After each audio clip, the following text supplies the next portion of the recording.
Okay, good morning, folks.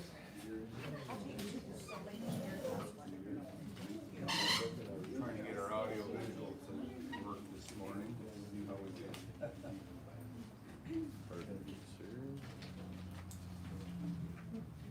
Okay, my name's Gary, and this morning's talk is going to be on Cherimoyas.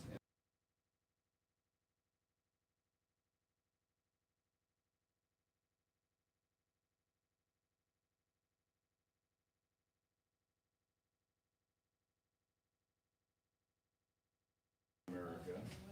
And it's interesting, they come from high altitude in the Andes, on the western side of the Andes, at about 5,000 to 7,000 foot, I believe, but right at the equator. So the climate there is pretty much like Newport Beach. So they like Orange County just because we have a similar weather pattern. They do actually do better right on the coast than they do inland, and one of the reasons for that is how they bloom.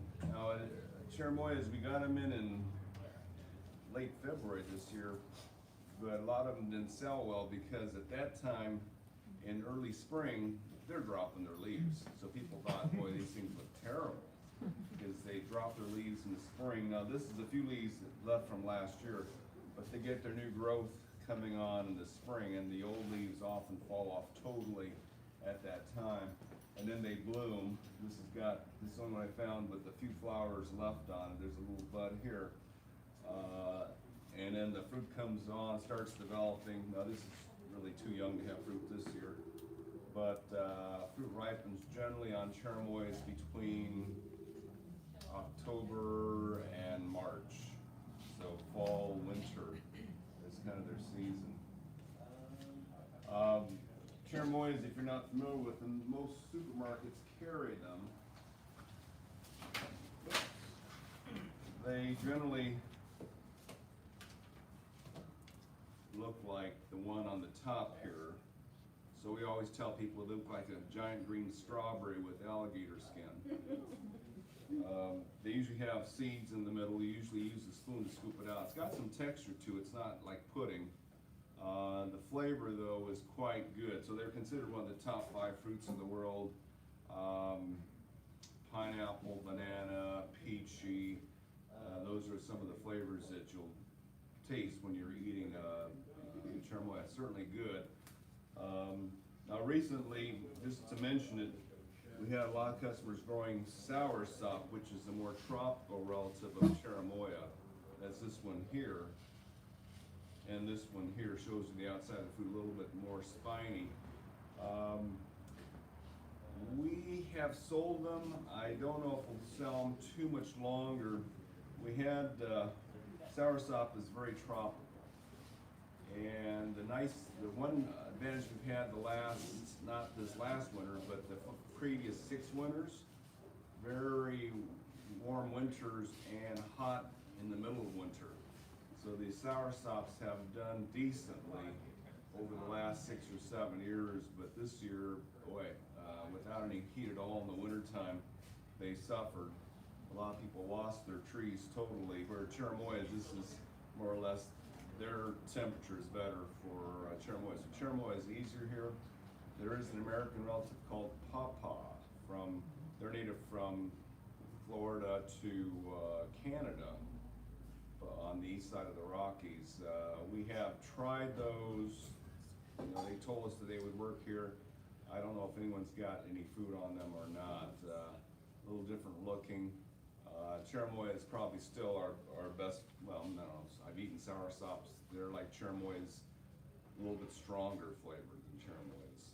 The Cherimoyas definitely are quite good. Now, growing just normally as a tree, this thing can grow 30 foot by 30 foot. On most farms, they keep pretty small. And just as with a lot of other fruit trees, most of the fruit trees, they bear on second year wood. So whatever had leaves last year. So essentially, this was last year's growth from here all the way down to the bottom was last year's growth. This is the new growth. Flowers form on new branches coming off of last year's growth. So last year's growth stopped here, this new growth coming off, it has a few flowers on it. So you won't get any flowers coming off of this branches, or even if you tip it, you shouldn't branch out, but probably won't make any flowers there. So be aware of that when you're pruning cherimoyas. You need to save a little bit of last year's growth. And they do fruit better on the horizontal branches. Most fruiting plants, the vertical stems don't fruit very well. It's when they start making the horizontal branches that they do. So in many parts of the world, like they grow these in Japan and Spain, but both those areas, it's too cold in the winter, they would freeze outside. So they're grown in greenhouses, and because of that, they are trained on trellises like grapevines are. And so you can do that here too, but in Japan, they just have the plants and then they have wires, and they grow branches along the wires.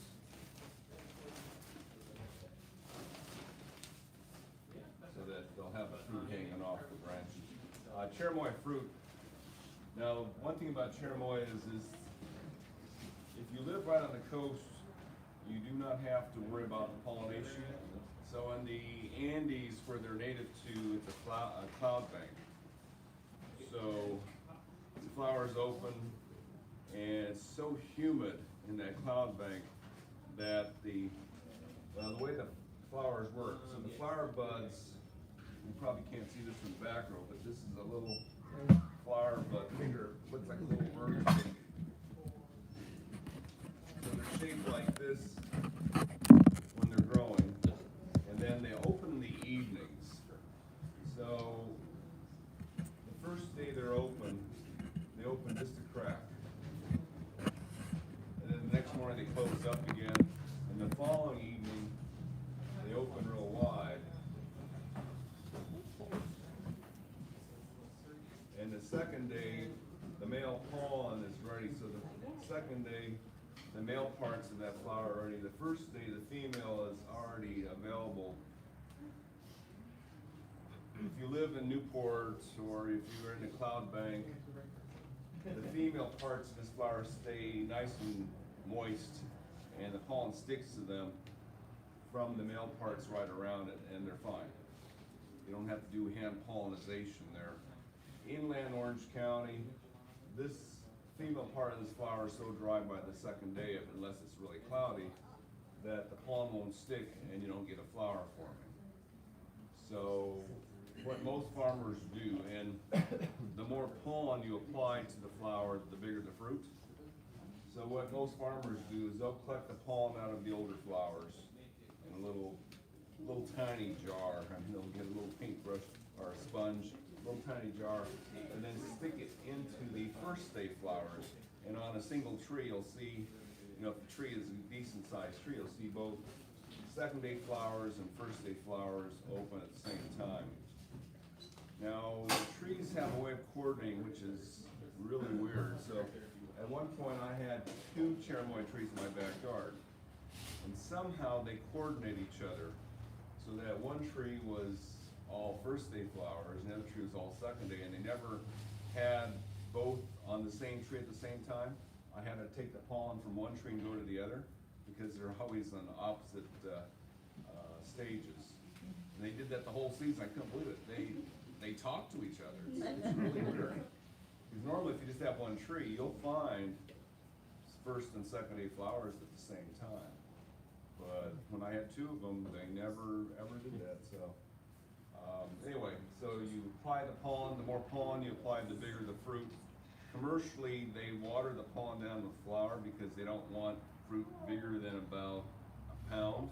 Just because they charge so much at the stores will not buy fruit bigger than a pound. But a friend of mine who lives along the coast brought me a cherimoya once. Well, she wouldn't let me eat it, of course, but she had it in a bowling bag because it was the size of, it was a 5-pounder. It was huge, absolutely huge, biggest one I've ever seen. Her son told me that she ate the whole thing, even though it was partially rotten at that time. She's had to eat it. But that's the biggest I've seen, and that was right along the coastline. Now, it turns out it is a humidity thing. So a gentleman in Villa Park, 20, 30 years ago decided he would put an ultrasonic humidifier underneath his tree, and he got a lot of fruit to self-set. Now they bloom for a long time. They bloom, now this year they got off to a late start because it seemed like spring was kind of delayed. But normally the bloom period is May through the end of August. And generally, if you're out there in the evening, say 7 o'clock, the sun can still be out, but the flowers are already opening. You can do all the pollination you need to get all the fruit you want within 1 week. But they'll bloom for 2 or 3 months easily. Have you heard of people putting bananas, like peels that are past their prime to help pollinate? I saw that in a group I met, and this guy got fruit off of that, and I'm like, I don't understand why. Hasn't heard that one, but one thing about their flowers is they have a real strong fruity fragrance. It could be if you get fruit flies flying around the area that they'll pollinate. I don't know. They claim in South America that they think a beetle goes into flowers and pollinates the flowers. But again, they are self-fertile if they are humid enough.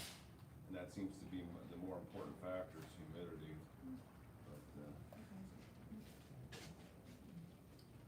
But, okay, so you can train a tree either on a trellis, and we've had people in the area making trellises out of one stake and crisscrossing and grow the plant that way. You can let your tree just go free form, just train it as a tree. It does train well as a tree. Just make sure that you keep all your pruning wood down low enough where you can get your paintbrush. So usually you get a little watercolor brush. I mean, some of the pros will get a stick and put a little tiny sponge on the end of it, but a long-handled watercolor brush with a real small head, maybe sable hair, and you can stick it up in the flowers. You can reach real high with that and do your hand pollination that way and get your fruit going. If you don't hand pollinate, because when I first started growing them, I didn't know about that. So I used to get about, on a tree that was about maybe this size by this size, 2 to 5 fruit a year. But if you hand pollinate it, you can load up each branch. A branch this long, you wouldn't want more than 2. I mean, they're pretty good sized fruit. So. And generally, within a few days after you pollinate the flower, the fruit sticks on and starts to get bigger and bigger. I guess they would take about 4 or 5 months to ripen. And it certainly is one of the best fruits. Now, the varieties that we have out there, and generally we haven't seen much bug activity on Cherimoyas at all. I would keep the ants off them just because they get scale occasionally. That's about it. Ants bring scale insects. Ants do that because scale give off honeydew, which is sugar water, and the ants farm them. But we haven't really seen things eating the leaves, and not much going on that way. So, and root-wise, they're not that sensitive to rotting or anything. Although if you buy them from another grower, certainly the other growers besides. We get ours from Brokaw, which is the largest supplier of avocado trees to commercial orchards in the area.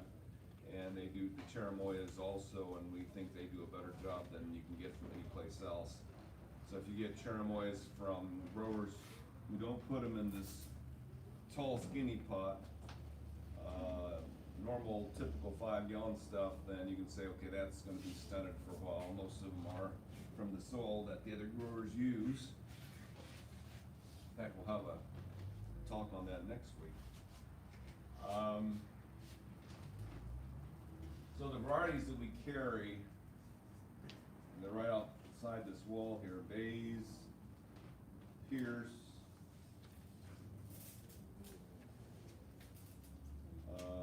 there's Fino de Jete, and White. They're all pretty good. I've eaten all these, and they're all pretty good fruit. The main thing that people are working on is getting the seed count down. So generally, when you eat a cherimoya, you're using a spoon to scoop it out. You pick up 1 or 2 seeds per scoop, and then they're about the size of large beans, and you spit them out. The Pierce has been around the longest. That's a variety that was found and brought up from Mexico. And he said that Pierce tends, I think it was around close to 30 seeds per fruit. I believe Bays had around 40. White was in the 40s also, and then Fino de Gente was 20 or less. So that one has fewer seeds in it. So Fino de Gente is considered one of the top varieties to get nowadays. I don't know if they've come up with a seedless one yet. Now, generally the flesh is white. We know that there are some varieties running around with red flesh or pink flesh. I don't know if they're different flavors. Yes? I'm trying to grow fruit trees that squirrels and the rats and other critters, possums. That doesn't look like it would be particularly susceptible to critters. Well, it's not that familiar to them. When I used to grow them, nothing really ate them. Now the one thing about cherimoya is it's difficult. It's hard to tell when they're ripe. So you pick them when they're fairly hard on the tree and then let them ripen. Figuring that out initially is difficult. It's like you pick it too early, and then, or one day it just falls off the tree and an animal gets it. It's hard to judge when to pick it. It takes you a few years to see the subtle color differences when they're ready to be picked. So that's a little tough call. I haven't grown cherimoyas for about 10 years now, so I kind of have forgotten a lot of that stuff. So, but I remember, after a while, you can just look at it and go, okay, this one's going to be ripe this week. We'll get it off the tree. Yes. Yeah, just 2 questions. What we're learning right now also applies to Adamoya? No, not at all? Now, cherimoya is the only one that we seem to have to hand pollinate. Okay. The other ones seem to be self-fertile, but they don't seem to do well here. According to what we've heard, now, again, the last 5 years were an anomaly where we had unusually warm winters, and a lot of those things did do well. But if we go back to normal weather, they struggle, because we just don't have the heat. We have hand pollinated some of the flowers from the Adamoya, which it does have the side branches, so it's giving us a lot of flowers. And we have, mostly she's been hand pollinating them. They seem like it works because at some point the flower drops and you still have a little tiny stem. But we don't know how long would that take for it to grow, if it is pollinated right or not. The ones that I know did not pollinate, they just fall to the ground the next couple of days. Right. But there's lots who actually stayed there. And I don't know if maybe they stopped, maybe it worked, or You'll know more than I do. we'll have to wait, right? Because I haven't grown them. Yeah, this local company used to sell Atamoyas too, but they stopped. I guess they didn't have enough success with them, Okay. so they stopped carrying them. But yeah, the Gaffner Atamoya, they used to carry them.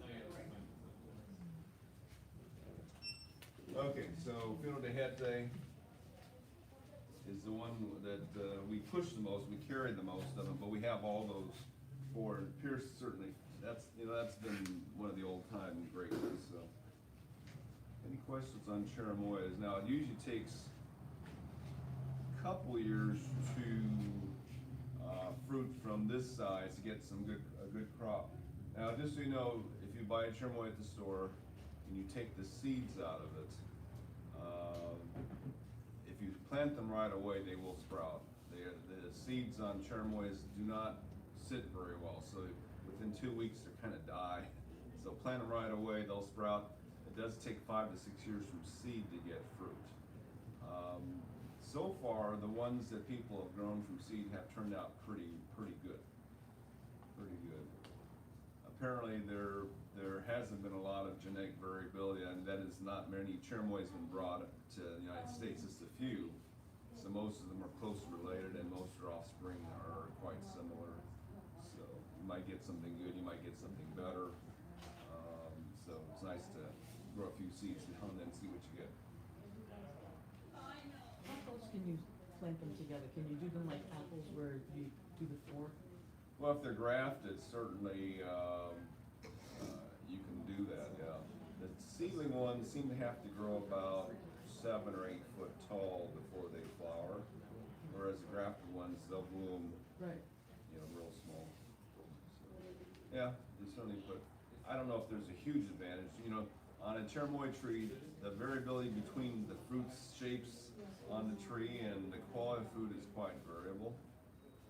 You know, a lot of it's determined by when it's ripening, because they ripen over a long period. So when it ripens and when you pick it seems to make probably more difference than the different varieties maybe. So.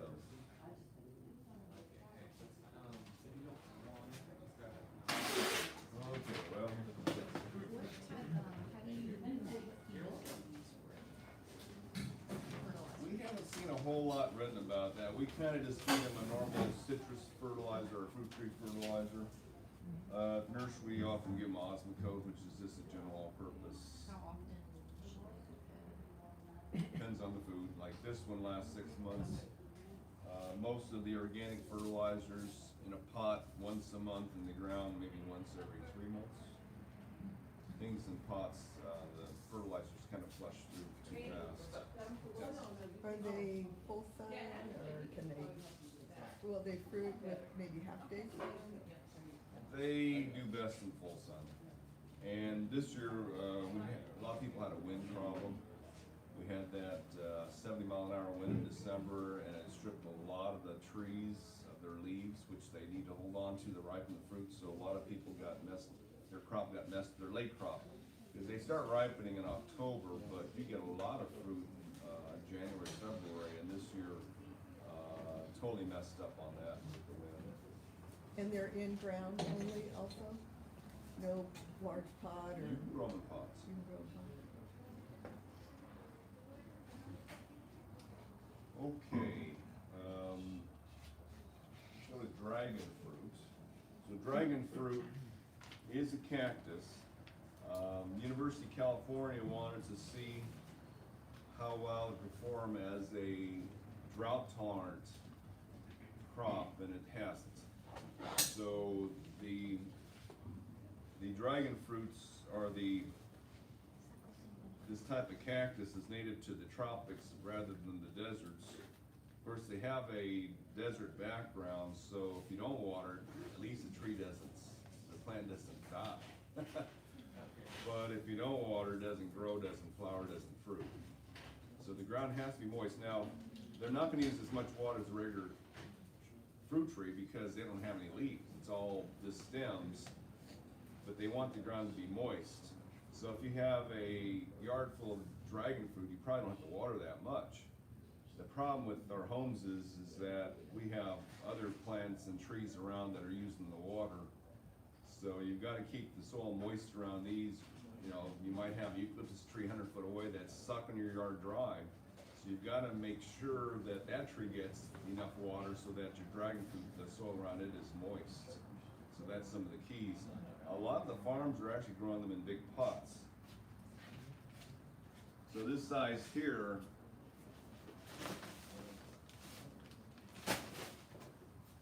you see a lot on farms in California. This is the number 15 squat pot, and a lot of farms just grow them in here. With the soil they use, we would recommend our top pot potting soil itself, which is what we grow our dragon fruit in. Too heavy to carry that around. Pure sand would work fine, and dragon fruit do need a heavy stake. So like this one here, and it can fruit in a pot this size, but once it starts fruiting, it's so heavy that you'll probably break the stake within a few years. So you need some extra support on these, either several stakes or a thicker stake.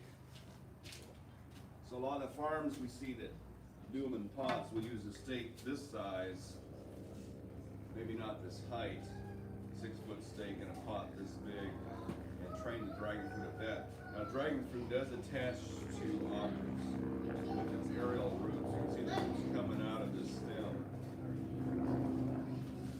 And the nice thing about dragon fruit is you can stick it in a small area as long as it's sunny. Now, I'd say at least half a day of sun, if not more than that. Around here, full sun's fine. If you were in Menifee or Temecula, you need a little bit of dappled sun. People out there will tell us that they work best underneath the dappled shade of a palm tree. So they'll have big queen palms shading their farm and have the dragon fruit underneath that. But around here, full sun is the best. Half a day. If you get too much shade, what happens to them is the stems get really skinny when they're growing in shade, even skinnier than that, and they won't have enough strength to bloom the fruit. They'll grow, but they won't fruit too well in the shade. So they do climb up. Now, it's interesting in the more tropical areas, wood doesn't work very well because it rots too fast. And metal just corrodes. So you see a lot of them growing on piles of rocks. Or one of the interesting one is, you know what chimney flues are? A chimney flue is a concrete tube, essentially, that's stackable. So the concrete is, it's the center of your chimney, and they'll start the dragon fruit inside of here, and then stack these things up as the plant's growing to where it's about 5 or 6 foot tall, and then they'll let it come out the top of that and hang over that way. So most farms, what they do in these pots is they'll have the stake like this, the dragon fruit growing up one or two sides of it. You can, one will work, but you can have more than one going, more than one stem climbing up. At the top, they'll have some sort of platform. Now, one of our customers says they put a cross beams up there and they put a bicycle tire wheel with the tire on it on top. So the dragon fruit comes out and it leans on the rubber as it hangs down so it doesn't crack it doesn't break so easily that way. So they will hang down quite a ways, and then what they do, when the stems are thick enough, is make these flower buds off the sides of the branches. You can see how thick this stem is. And they can do this in one year. They can get a branch thick enough to flower and fruit within a year, although it's usually the horizontal branches, again, not the vertical ones that do that. But they can on the vertical ones too. As the vertical branches get older, they'll start flowering and fruiting too. So this is our flower buds. It takes them about a month before they develop enough to open. So this is maybe a week away from, a week and a half away from opening. The flowers are quite large, about a foot across. So they're quite attractive flowers. And then the flowers quickly become fruit. I mean, it's, in the tropics, it's 30 days. Around here, in full sun, you might get it done within 40, maybe 45 days. You'll get fruit that turns red like this. In fact, a lot of fruit at the grocery store. Now, the one thing you don't want to do is buy the fruit from the grocery store. Is they use it doesn't taste that good. Let me grab it.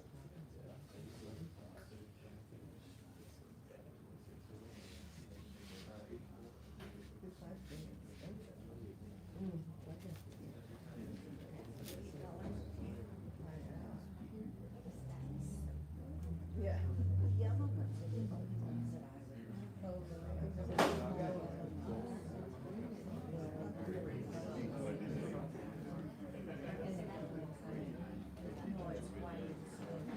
We'll talk about the varieties in a second, but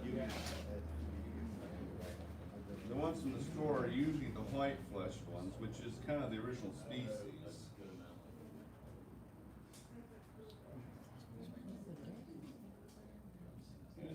I'd be wrong. This is interesting. The store actually had a colored one.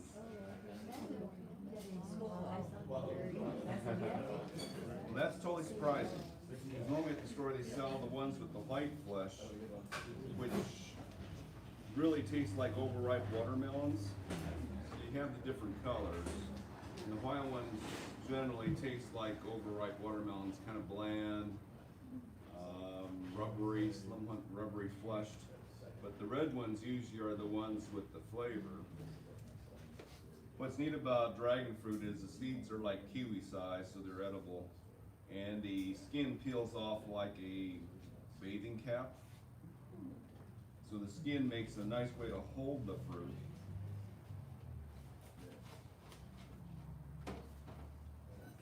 And you just peel the skin off as you eat it. Now, a lot of the best ones have a little bit more lavender colored flesh. This one is definitely a deep rose or burgundy almost, which It's like a beet. Physical graffiti. not that tangy, a little bit on the bland side, but still very good, better than the white ones. But I'm not sure which variety this is. It says it's from Nicaragua, the label said. So they generally grow different varieties than we do. It might be one called Zamora, I think that's from Nicaragua. But that was surprising. So anyway, in the tropics, it takes about 30 days to go from flower to fruit. They cycle here about 3 times, occasionally 4 times a year. So the first bloom, now we're late this year. Generally the first blooms are in May or early June, and here we are in July and ours haven't bloomed yet. And the fruit would be ripe, the first crop would be ripening now, and then a few weeks later they can bloom again, and the fruit ripens in early fall, and they bloom again, the fruit ripens in late fall. I had in my house one year fruit ripening in February from a November bloom. So they can cycle quite a bit. I would think in Nicaragua, they may fruit all year. I don't know what the cycle is down there. But certainly we like dragon fruit. We think they're one of the better tasting fruits out there. It's certainly pleasant, easy to eat. You know, there's no seeds to contend with, hardly any wasted material to work with. So the main thing is how to grow them too. So you can support them like this.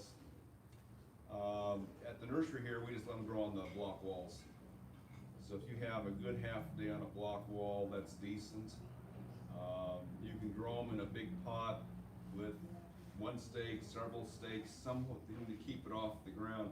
Now the reason they do this is because, well, a good friend of mine has a hillside where he just lets his dragon fruit grow wild. That never trains it, doesn't do anything.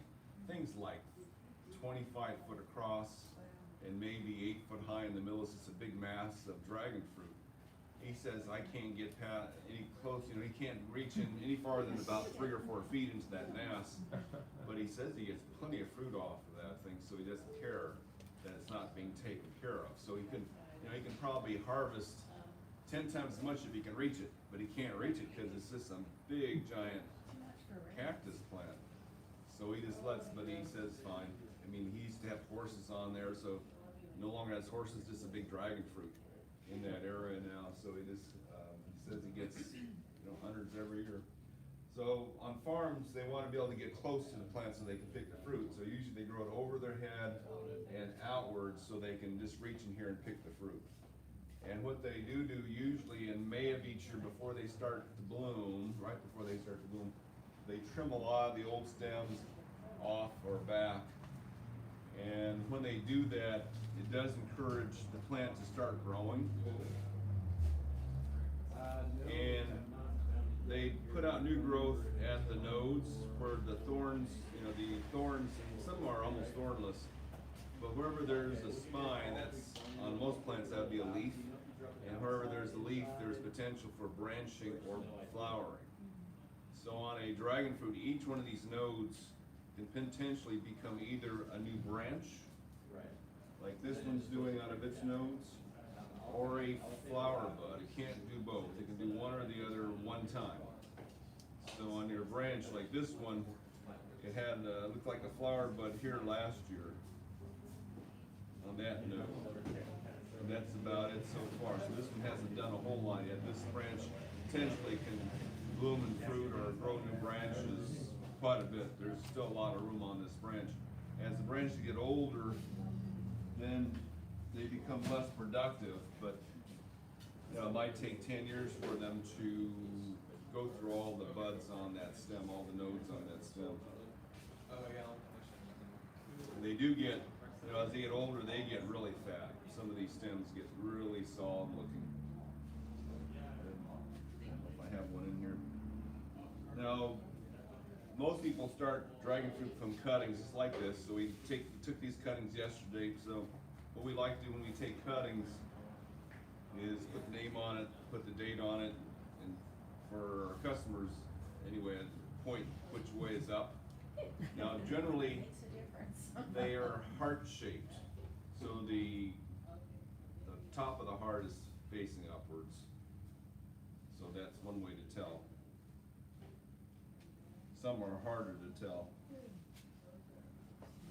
Like this one is not as. Now, if you put them upside down, they actually still grow. They'll just grow branches from the bottom. Nothing comes out this way. So far, I haven't done that yet, but people have said that they've done it and it still works.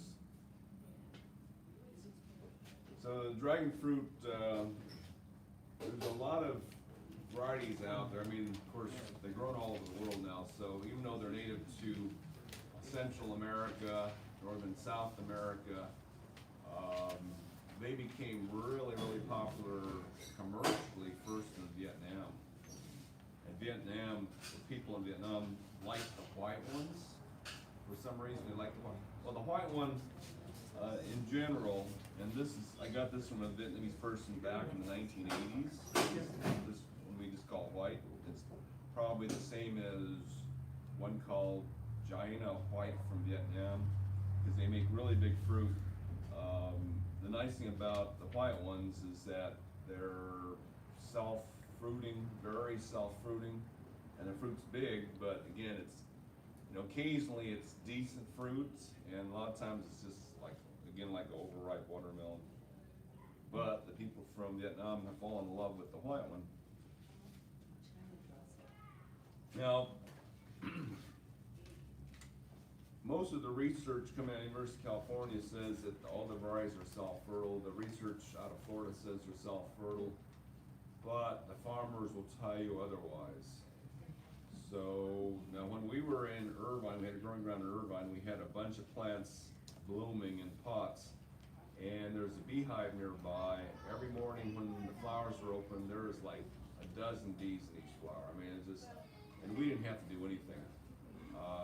With all those bees out there, it's like 1 out of every 2 or 3 flowers made a fruit. You know, they don't all make fruit, but we're getting a lot. We're saying, okay, they're self-fertile. Then we moved here, there's no bees. There's no beehive close to here. So 1 out of maybe 5 or 6 flowers is making a fruit. So apparently the farmers know that they have to have something transferring the pollen, so they do it by hand. They actually do it by hand. So, you know, it's their living, so they want to make sure. Now, if you're just a homeowner, it may not be that big a deal if you get your entire crop. But one of the pioneers of the industry, Edgar, and we have one of his fruits here, one of his specialties, Edgar Valdivia, I think he lives in Simi Valley. He says he goes around with a kind of like a tin can on a string around his neck. And so the flowers on these things are open. So the flowers open around 4 in the afternoon, and they're open till about 10 the next morning. And what he says he does, he goes around the evening. So on the flower, let's draw a flower here. Well, here's your petals. The inside portion of it, this thing looks like a big starfish. That's the female part of the flower. It's real fleshy, it's got tentacles on it. And on the outside of the flower are all these filaments with the male pollen things on the tips, the anthers, all going around that. So he says what he does, he goes around the evening, or at you know, it's getting dark, he says he has a flashlight on his head, and he's cutting off all these anthers and throwing them in his cup. And they shed pollen overnight, so in the morning, there's all this pollen at the bottom of the cup.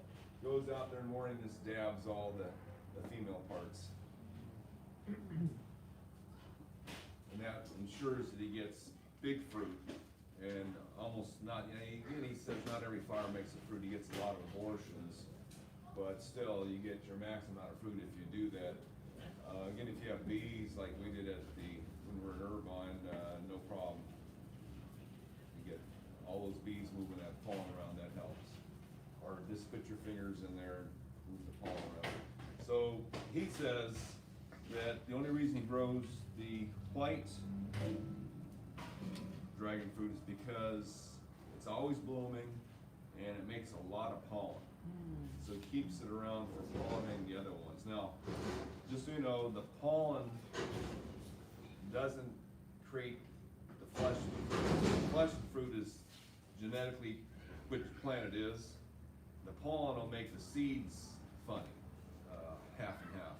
But the flesh is determined by the parent plant. So if you use the white pollen to pollinate a red fruit, you still get the red fruit. You don't get anything in between that. Although if you plant the seeds, you get stuff in between. But he says he likes the white ones for the pollination purposes.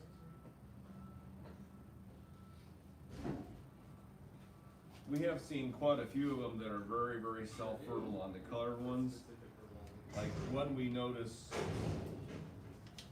very little hand pollination required child, which is a small, real good tasting, small fruit, real good tasting fruit, dark flesh.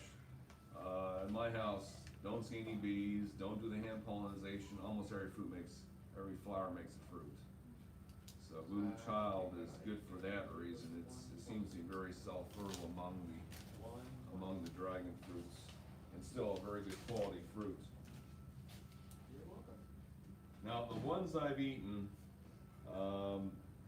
the best tasting that I've ever had has to be Physical Graffiti. So it's on your charts. So that one, Halley's Comet, close second, but I would have to say Physical Graffiti, and a lot of people say the same thing. Physical Graffiti, the right amount of sugar, and it's not bland. It's got a nice tang to it, and it's also kind of a mauvey pink color inside, green and red on the outside. Very visually appealing fruit too, and they're a good size. They're a good pound and a half, larger fruit also. So hard to say anything wrong with Physical Graffiti. I don't know how self-fertile it is. A friend of mine who had the real massive plant on the hillside that he didn't have to pollinate or do anything with, he had the Halley's Comet. He says this is as good a fruit as he's eaten. So he just stays with the one variety, even though there's a lot of varieties out there, he just stays with that one. Now one of our local experts up in the Canyon says that he grows them commercially to sell to restaurants and places like that. He says that his customers keep asking for this one called El Grullo, which is a little different shape. It's a different species. You see it's really spiny. And I would say a little bit more earthy flavored. I don't know, they say it's a little beety flavored. It's good. I mean, it's more cream. I would say even a little creamy flavored, but I still like Physical Graffiti better. But he says his customers like him to sell them this one. The fruit is impressive looking. It's a little more shaped like a medicine caplet. Kind of unusually shaped fruit, and dark red. Now, the one we've been requested the most that we don't have around has been this one, which is a different species, another different species of dragon fruit. This is, we just got these in now. Most of the ones, we have a mesquite tree out here. Most of them are underneath there. Most of them are bigger than this. This is one of my smaller specimens. But this is the yellow dragon fruit called Selenocereus.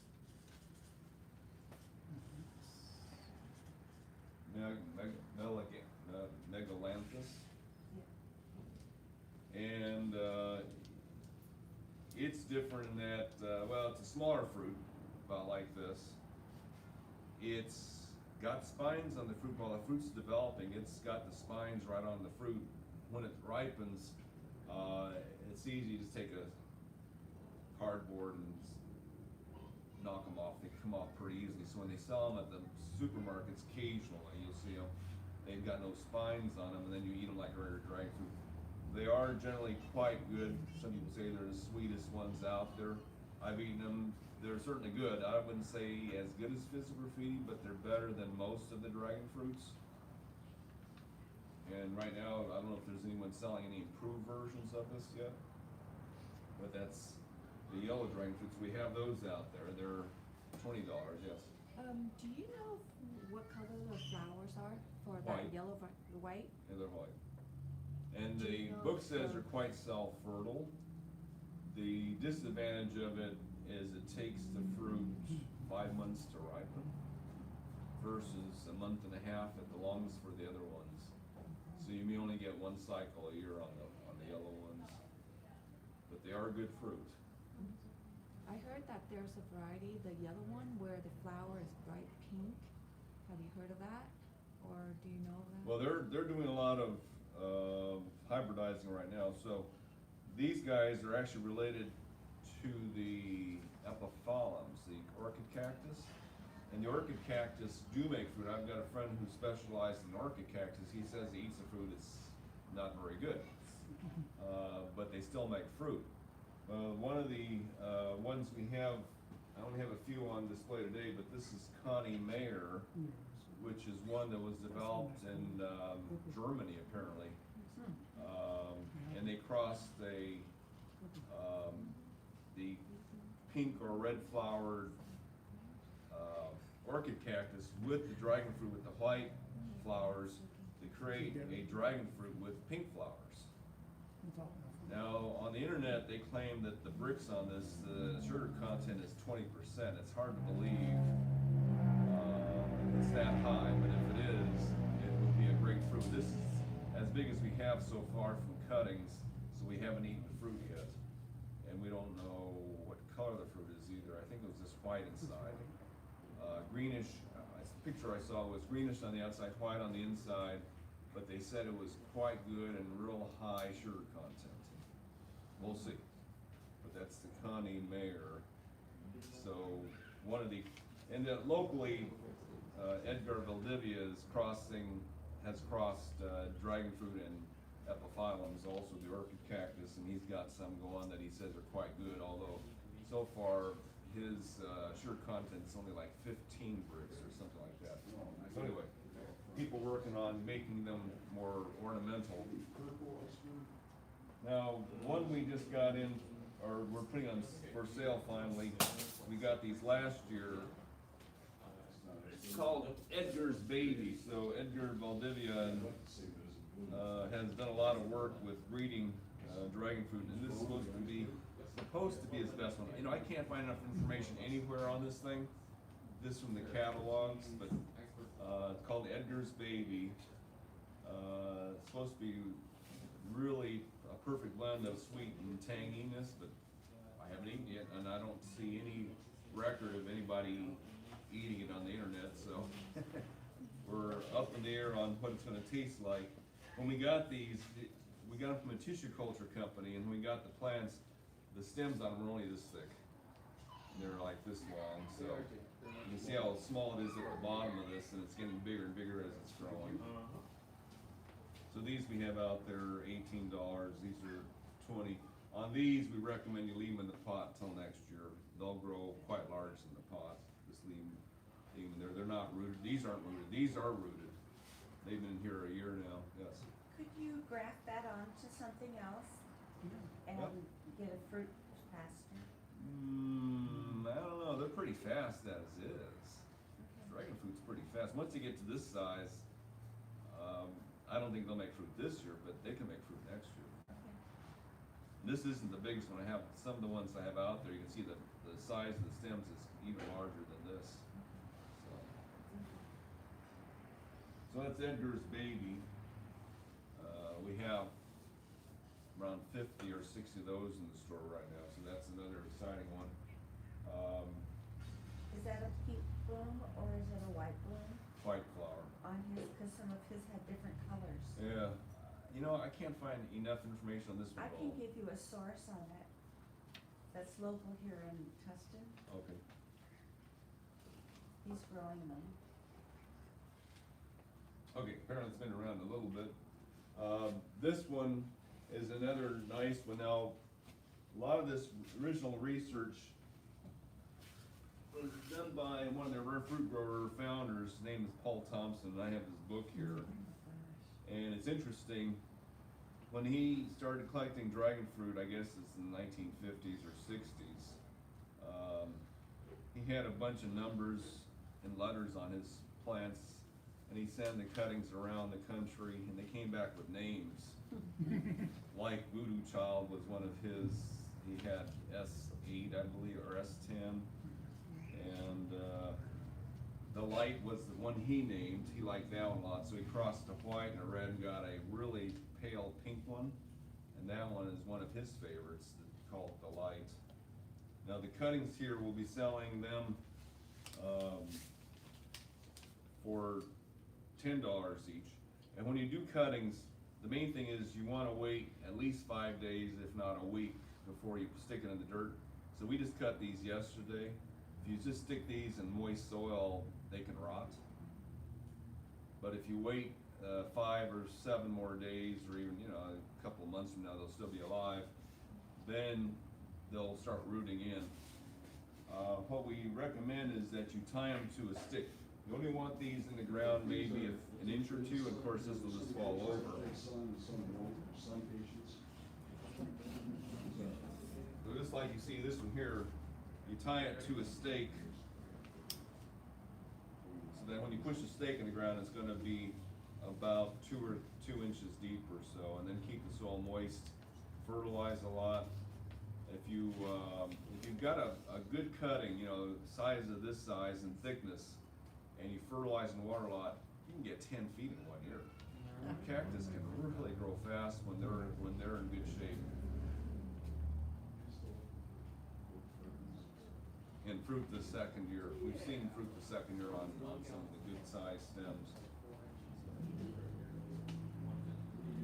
So when the fruit is ready, It's red, or it turns color.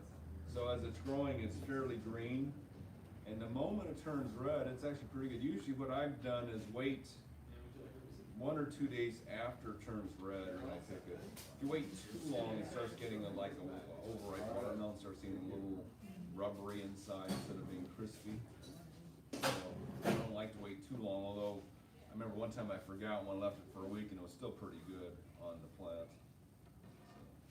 we are using one of those stakes from homes for sale. The stake signs that you use to sell homes. And we put 4 plants, 1 on each side. My question would be, I know some of them, like the one who's west and east, is not gonna get the same amount of sun as the other ones. Is that gonna be a problem for them at some point in time, or it's just, Not once they start branching out. okay, yeah, branching out they'll all get. My concern was at the beginning of the growth with their, The ones on the shady side might actually grow faster just because they're reaching for the light. Oh, okay. But they might get skinnier too. Yes, out of them all, I have 1 yellow one, and the cutting was about that size when we began. But now the top section is about this long within just maybe 2 or 3 months. It's pretty thin. But now you mentioned it starts getting thicker as it goes to the top.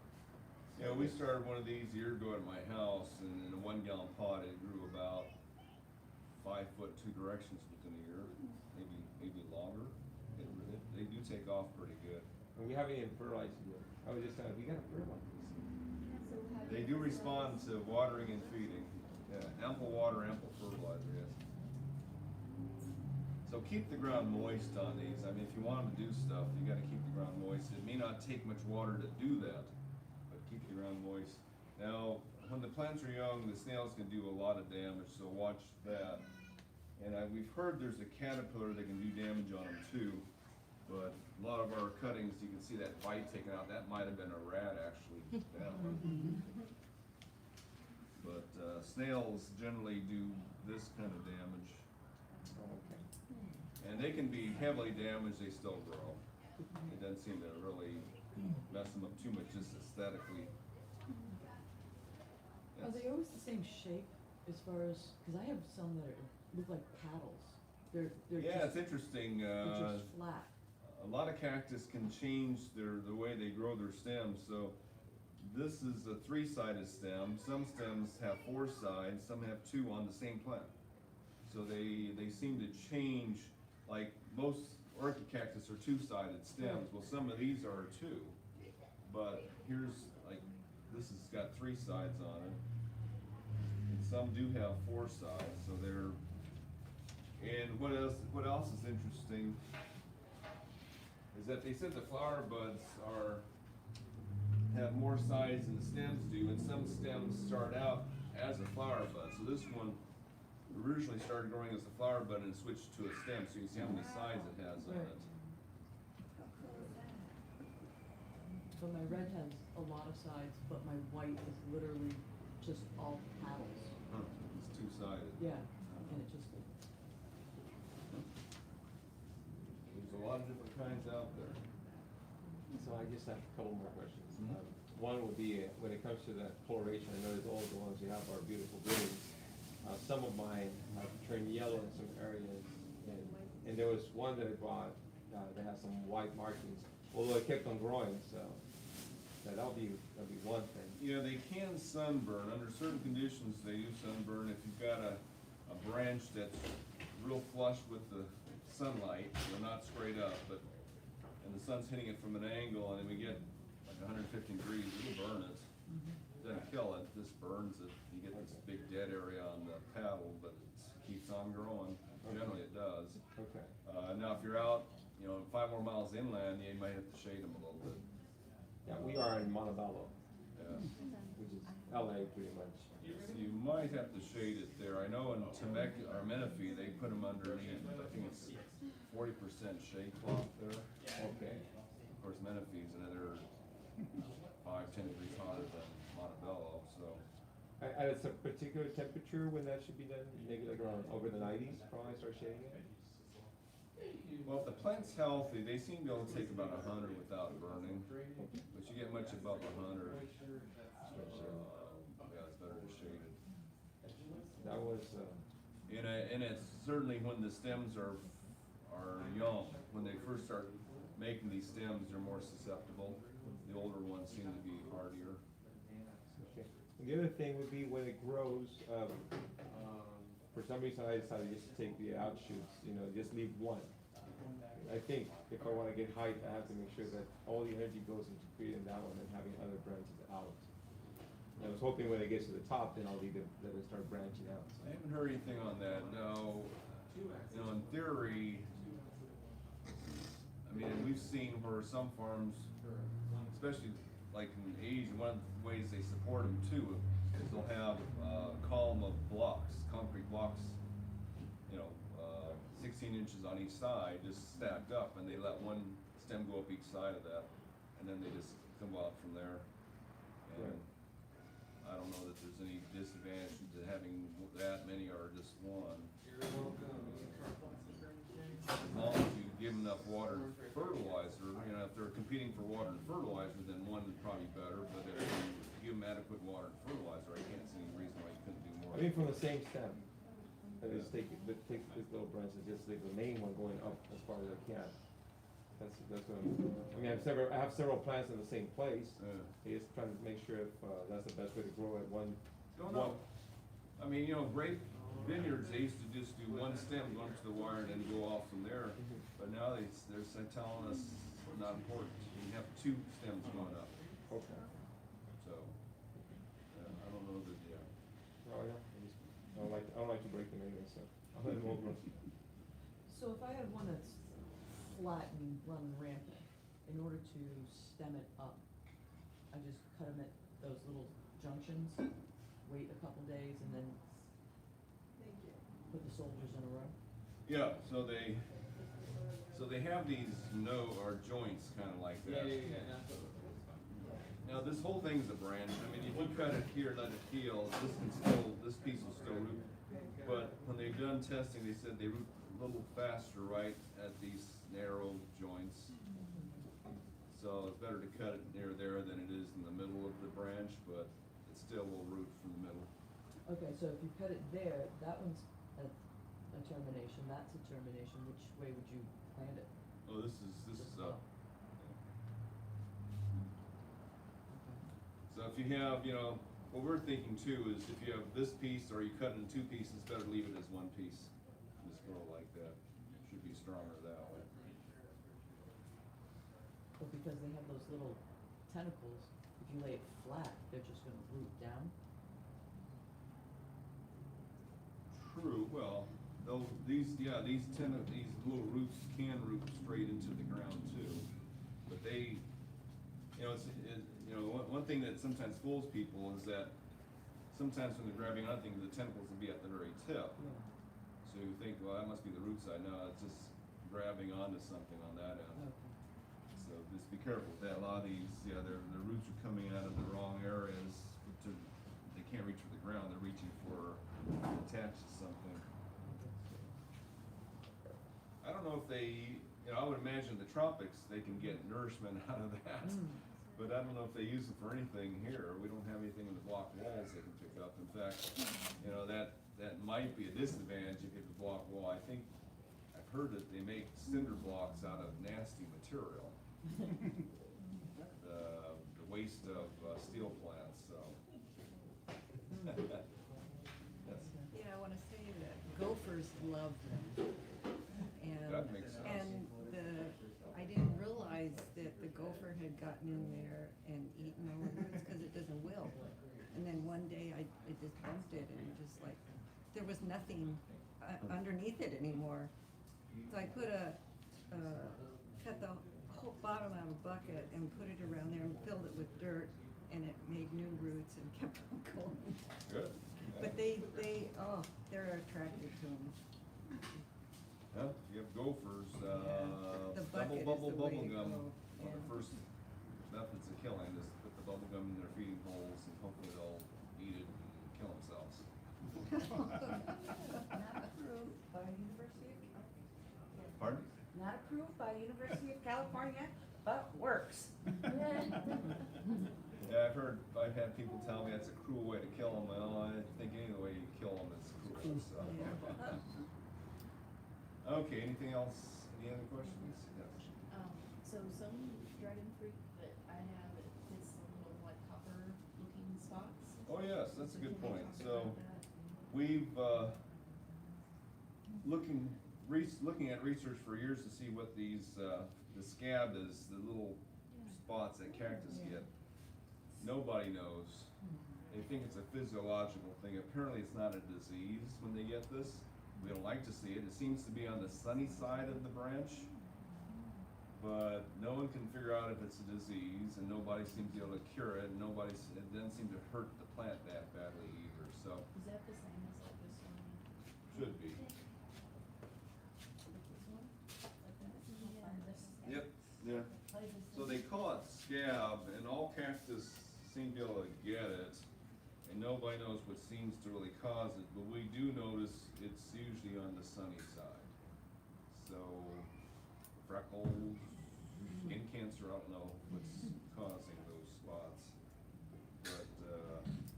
But, personally, it wouldn't deter me from buying this one, although if you had a choice between this one with spots and one without, I'd choose one without, but it doesn't seem to be a. Mine sometimes kept spreading, so it looked like spreading. Yeah, the whole side of the plant can turn that way. The whole But side of the actually, branch can turn that way. One of the ones that I have in full sun does have more than another one. It's kind of interesting. Yes. Probably already mentioned it, and I skipped it, but, what type of fertilizer would you recommend for the dragon fruit and also for the? Just an ordinary fruit tree fertilizer. They don't seem to be, I don't know, we haven't seen any research talking about exactly what to feed them, but in general, most farm crops, they tell us the same thing, something higher in nitrogen, fairly as much phosphorus in the ground as you would with other, among the nutrients in the soil in Orange County, you've got plenty of the middle number, so you don't need that one as much, but the first and the last numbers, first one's the most important, last one's the second most important.